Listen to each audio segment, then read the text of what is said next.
Welcome back. Secretary of State Antony Blinken and National Security Advisor Jake Sullivan will meet with members of the Chinese Communist Party tomorrow in Alaska, in a first face-to-face meeting since President Biden took office. The CCP has been testing the Biden administration from day one, instituting sanctions on former Secretary of State Mike Pompeo and trade advisor Peter Navarro, among other Trump officials, marching into Hong Kong with new authoritarian rules and bullying its neighbors in the South China Sea. Last week, the CCP held its annual 5-year legislative agenda to reinforce its goals to become the #1 superpower of the world, overtaking the United States. Most people know that I've been sounding the alarm on this communist regime for years now. And now, even the left is joining me. Here's Bill Maher last week. Do you know who doesn't care that there's a stereotype of a Chinese man in a Dr. Seuss book? China. All 1.4 billion of them could give a crouching tiger flying. On a national level, we've been having Infrastructure Week every week since 2009, but we never do anything. Half the country is having a never-ending woke competition deciding whether Mr. Potato Head has a and the other half believes we have to stop the lizard people because they're eating babies. He's partly right, but what Maher fails to say is the why. Why is China appearing to win? How can they put up a skyscraper in 19 days and build their economy so fast? The answer is because the CCP has no moral compass. There is no fairness. There is no equality. There are no property rights. The decision comes down from the hardliner, Xi Jinping, and his communist cronies. If you're the one living in a spot where they want that skyscraper to go, you will be moved, and they will put you where they want, because they're building a skyscraper, and that is the priority. And you should know that, and you should know how to show your loyalty to the CCP. If you do not follow the rules, well, then you could be sent to a re-education camp, or worse. The CCP has been very clear. The priority is returning China to its rightful place, overtaking America as the #1 superpower, economically and militarily, by the year 2049. They will do this through the Belt and Road Initiative, through civil-military fusion, and other avenues. If you are a business operating in China, you will also turn over all documents and data of your customers, should the CCP want it. These are the rules. The party is the priority, not the people.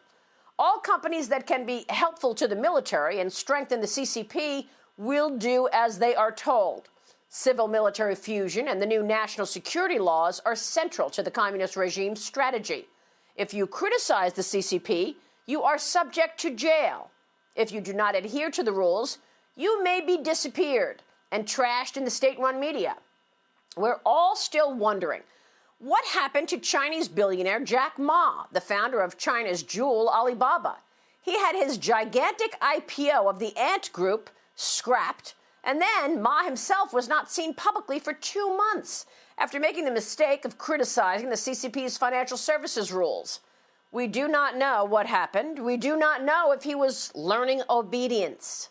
This is an important angle to understand for all of those U.S. companies who are right now gearing up to enjoy the licenses that they've been granted by the CCP to operate 100% owned businesses in China. Here's what former Attorney General Bill Barr told me about that last year. I was talking with one money manager the other day, and he said, look, Maria, I'm not going to call good guys and bad guys. It's not my role to call out good guys and bad guys. So, yeah, the growth is in China, and that's where I want to invest. Well, you know what? We're not speaking German today because the American business in the past didn't think that way. They stood with the United States.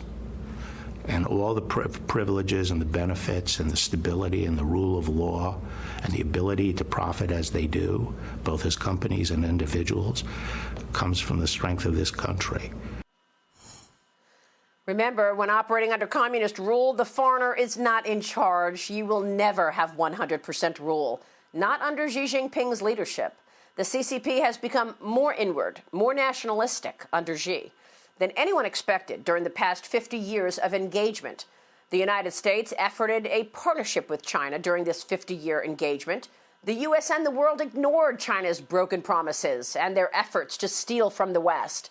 Our leaders thought maybe the CCP will see the benefits of democracy and freedom in Hong Kong and come to the middle, open up their markets to foreigners, encourage free and fair trade, adhere to the rules of the global road. That has not happened. The opposite has occurred.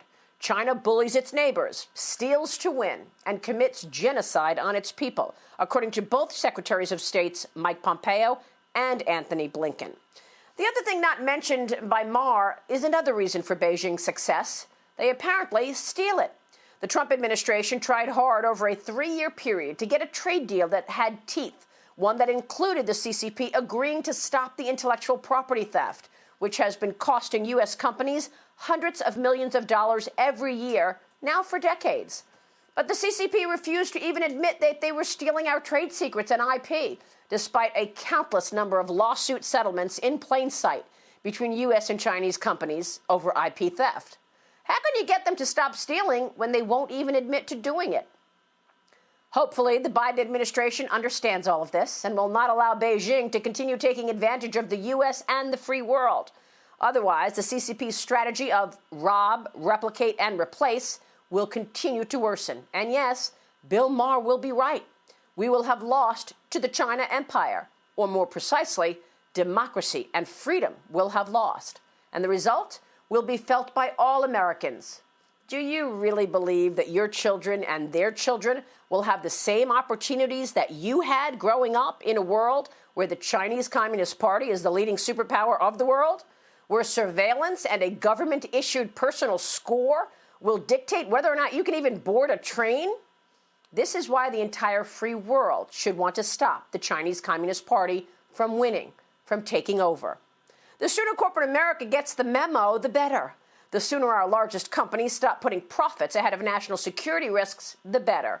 Olá pessoal, tudo bem? Aqui é o tradutor. É graças a essas pessoas incríveis que eu posso estar trazendo conteúdo pra vocês. O Warley, a Sandra, a Majestade, o Thiago, o Antônio, o Arthur, o Carlos, a Erika, o Rubens, o Caio, o Flávio, o Gustavo, o Bunho, a Spanish Vaz, o Eduardo, a Renata, o João, o Henrique, o Leonardo, a Iracema, o Eduardo Maluf, o Anderson, o Daniel, o Morandi, a Atena, o Berg, o Bruno, o César, a Erika Santos, a Fabiana, a Fernanda, a Josiane, a Kátia, a Maria Margarete, o Osvaldo, a Sandra Paula, o William, a Cláudia, a Rogéria, o Dourado, o Marcelo, o Wesley e o grande Pablo. E é isso aí pessoal, não se esqueçam de deixar seu like, seu comentário e até mais.